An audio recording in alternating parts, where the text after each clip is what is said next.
Hi అండి, నమస్తే. నేను మీ Lakshmi. Welcome to Lakshmi kitchen. ఈరోజు మన వీడియోలో మనం ఇడ్లీ పిండితో బోండాలు ఎలా చేసుకోవాలో చూద్దామండి. పైన క్రిస్పీగా, లోపల సాఫ్ట్గా, చాలా టేస్టీగా ఉంటాయండి. మనకు బ్రేక్ఫాస్ట్లో చాలా యూస్ అవుతుంది. మనకు అప్పుడప్పుడు పిండి కూడా బాగా పులుపు వచ్చేస్తుంది కదండి. అలా పులిసిన పిండితో చేసుకుంటే ఇంకా టేస్టీగా ఉంటుంది. నెక్స్ట్ ప్రాసెస్లోకి వెళ్దామండి. ముందుగా ఒక బౌల్ తీసుకుందాం. తగినంత ఇడ్లీ పిండి తీసుకుందామండి.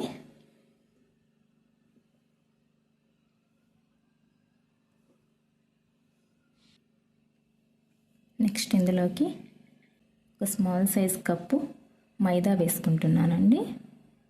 మీరు తీసుకునే పిండి క్వాంటిటీని బట్టి మైదా క్వాంటిటీ కూడా పెంచుకోవాలండి.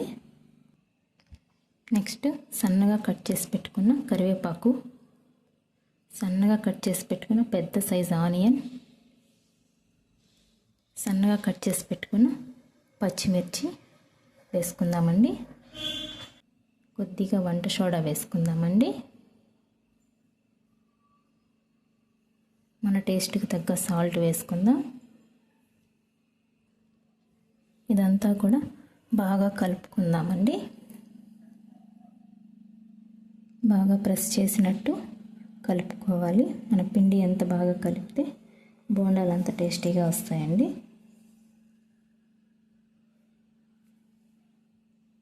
ఇలా కలిపిన పిండిని ఒక హాఫ్ అన్ అవర్ పక్కన పెట్టేద్దామండి. హాఫ్ అన్ అవర్ తర్వాత స్టవ్ ఆన్ చేసి కడాయి పెట్టుకొని డీప్ ఫ్రైకి సరిపడా ఆయిల్ వేసుకోవాలండి. ఆయిల్ బాగా హీట్ అయిందో లేదో ఒకసారి చెక్ చేసుకుందాం. బాగా హీట్ అయిందండి. నెక్స్ట్ ఇందులోకి మనకి ఏ సైజు కావాలో ఆ సైజులో బోండాలు వేసేసుకుందామండి. నేనైతే చాలా స్మాల్ సైజ్ వేస్తున్నాను.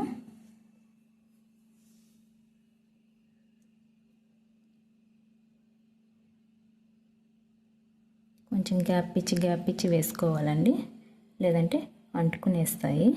చూసారా ఎలా పొంగుతున్నాయో.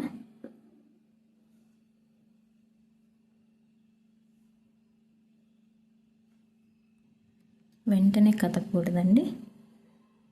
కొద్దిగా ఫ్రై అయిన తర్వాత కలపాలి. అటు ఇటు 2 సైడ్స్ టర్న్ చేసుకుంటూ కాల్చుకోవాలండి. మీకు హాఫ్ అన్ అవర్ నానబెట్టే టైం లేకపోతే వెంటనే కూడా చేసేసుకోవచ్చండి.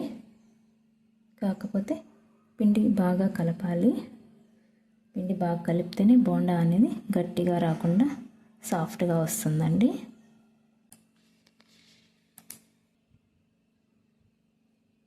ఇలా ఫ్రై అయితే సరిపోతుందండి.